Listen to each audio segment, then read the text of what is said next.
Good morning everyone. যারা আমার আগের ভিডিও দেখেছো তারা তো অবশ্যই জানো যে আমি মামা বাড়ি গেছিলাম। এর আগের ভিডিওতেই আমি জানিয়েছিলাম, এটা পরের দিনের ভিডিও।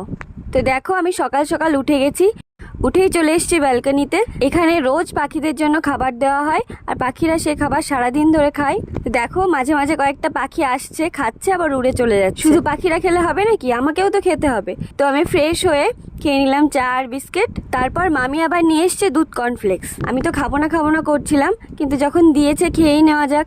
তো সকালবেলা এগুলো খাওয়ার পর আমি রেডি হয়ে বেরিয়ে পড়লাম। আসলে আমার ছিল একটা এক্সাম, সেই এক্সামটা দেওয়ার জন্যই বেরিয়ে পড়েছি। দেখো স্টেশনেও চলে এসেছি। আমার সিট পড়েছিল কাকিনাড়াতে, তো বেশিক্ষণ আমাদের লাগেনি। ট্রেন থেকে নেমে একটা রিক্সা নিয়ে নিয়েছি। তারপরে এই যে আমরা যাচ্ছি।